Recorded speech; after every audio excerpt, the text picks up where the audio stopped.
These days, everybody is talking about artificial intelligence. It's a very exciting topic and one believed to be very relevant for society. AI matters. But why is this actually the case? To understand this better, let's first look at human intelligence. Human intelligence involves learning, reasoning, and a host of other capabilities. Artificial intelligence involves machine learning, automated reasoning, and other techniques. But to truly understand why AI is such a big deal, it's best to think of it as an approach for automating computer programming. Computer programming, of course, is a tedious, complex, and error-prone task for humans. At the same time, computer programs control large parts of our reality and of our lives. In fact, the impact of computer programs on modern society can hardly be overestimated. And automating parts of the programming task obviously is going to have a big impact. And that's why AI will change everything.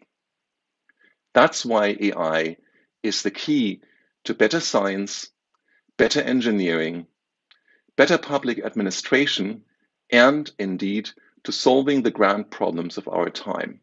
And that includes climate change, pandemics such as the present one, inequity, and many others. In a word, AI is key to the future of Europe. But you may ask, what will this future look like? And here, I'd like to take you through three possible scenarios.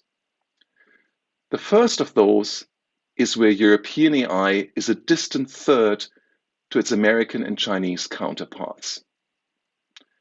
Here, we have a large gap in technology and research capability, strong dependency on technology designed and run elsewhere.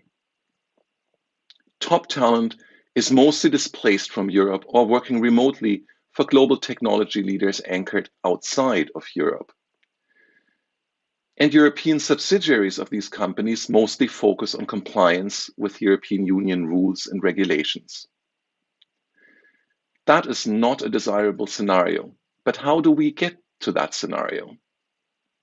Well, we get there by doing business as usual, by continuing to fund the development of AI in Europe through the usual mechanisms, including Digital Europe and Horizons Europe.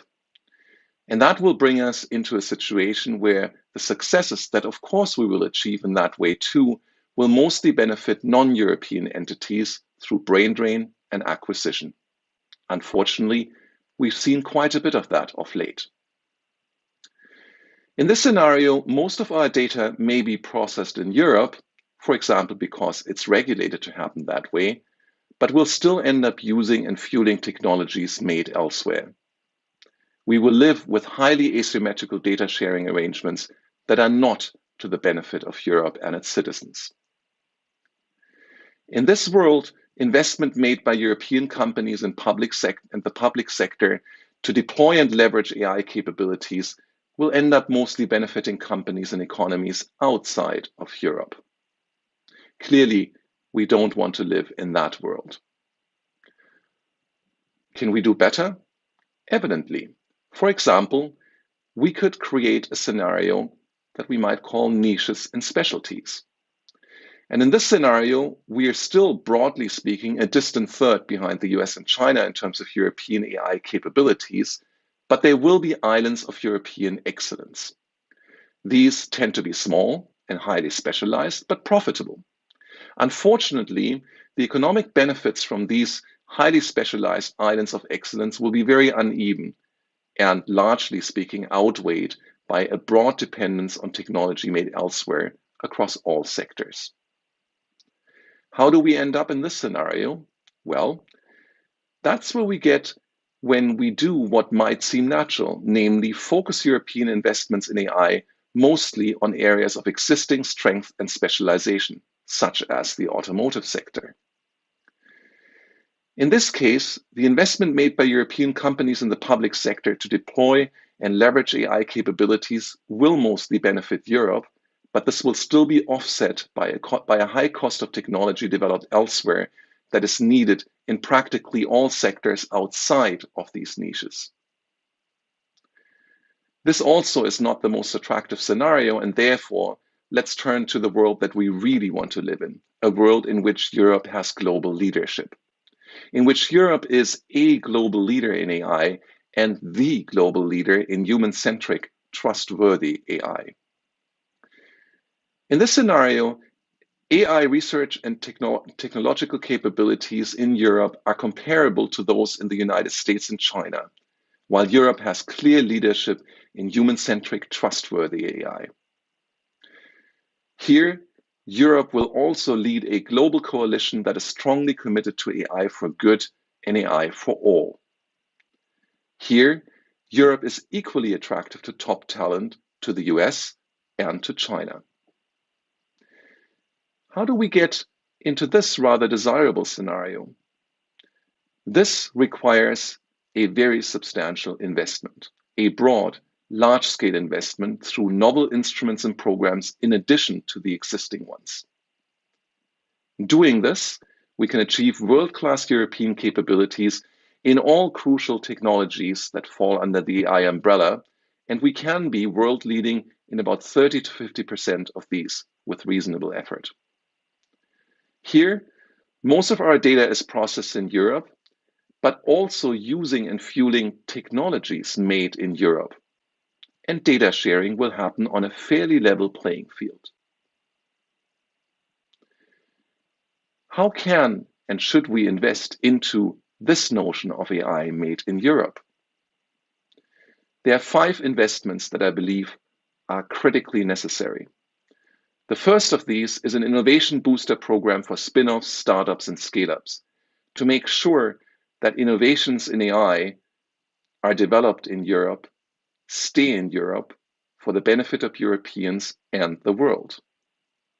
Secondly, we need an AI infrastructure sovereignty program that will ensure that everywhere we will have the infrastructure needed to do world-class AI research and innovation.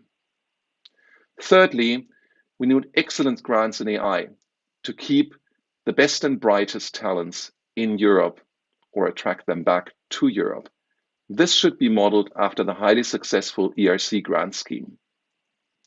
Fourth, we need a small but significant number of regional AI excellent hubs throughout Europe. These should likely be specialized on broad sectors of AI applications and establish excellence and impact in those areas, be focal points of regional activities.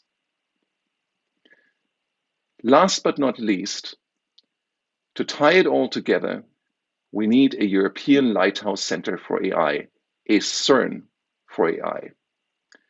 And I'd like to spend the rest of this presentation talking about this in some more detail.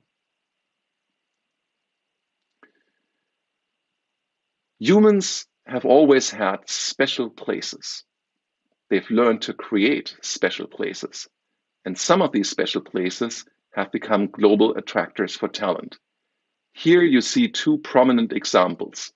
On the left, CERN, one of the biggest European success stories and research.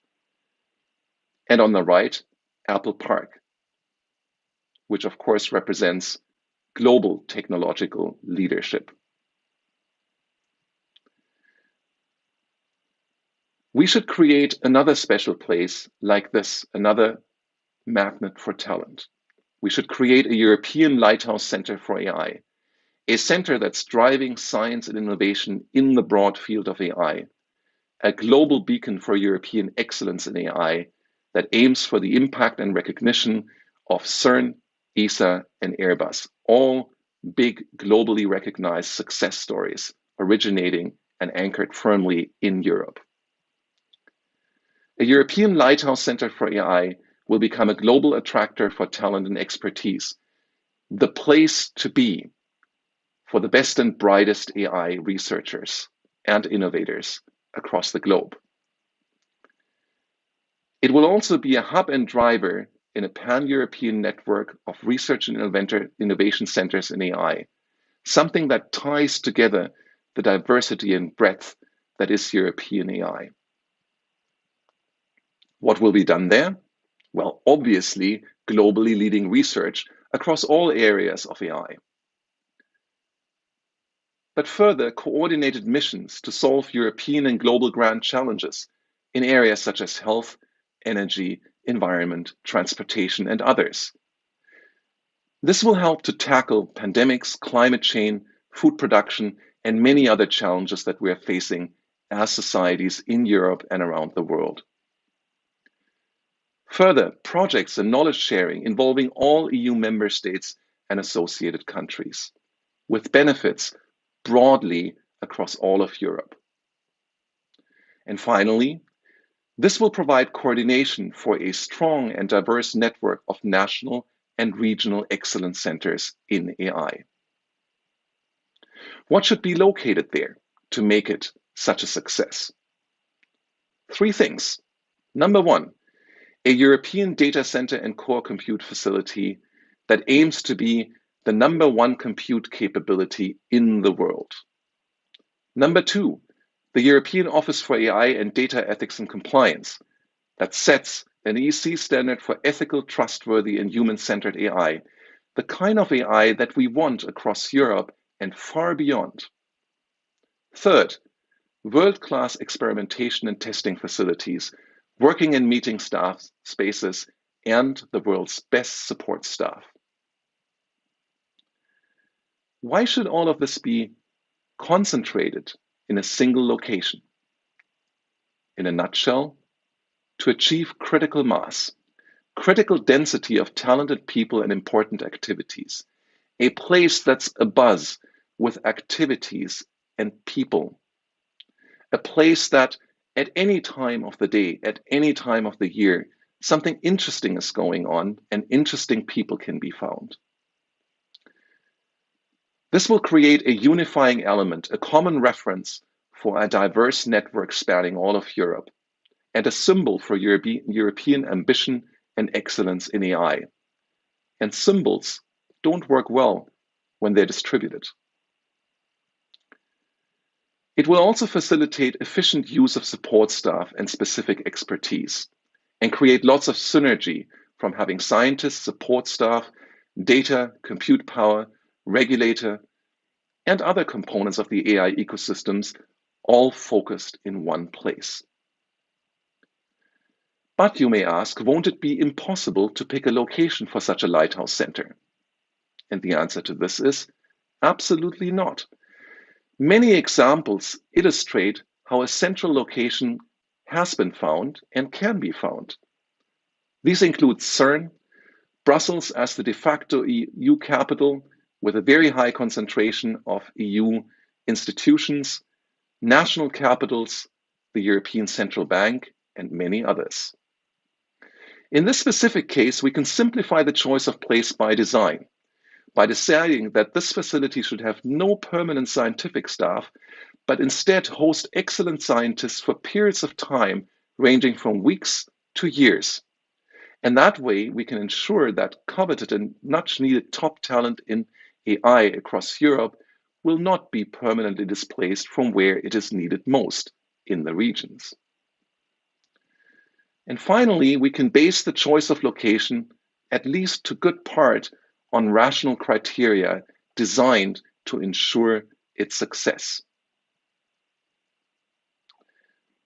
What does a lighthouse achieve? Well, obviously, it will make a major contribution to global technology leadership for Europe in an area whose impact can hardly be overestimated, and that is AI. Also, technological sovereignty, which is quickly becoming of crucial importance in a globalized and highly competitive global environment. Furthermore, it will give us increased ability to address Europe's significant challenges, including sustainable growth, climate change, health, and others. And finally, it will help us achieve AI-driven economic growth and scientific acceleration across all member states and radiating out into associated countries and beyond. The future truly can be Europe and should be Europe. Europe can become a leader in human-centered, trustworthy AI, but we need to act boldly, decisively. We need to act now. There are many examples of global successes made in Europe. Amongst the most prominent, we find CERN, the European Space Agency, and Airbus. These are widely respected and recognized across the world. Big success stories such as these don't just happen. They are willed into existence. And it does take indeed very significant political will. It does take buy-in across all stakeholders and buy-in from the general public. But that can all be achieved. It's a matter of will. So let's build the ultimate AI research hub, the global attractor. Let's give a home to trustworthy, human-centered AI made in Europe. Thank you very much for your attention.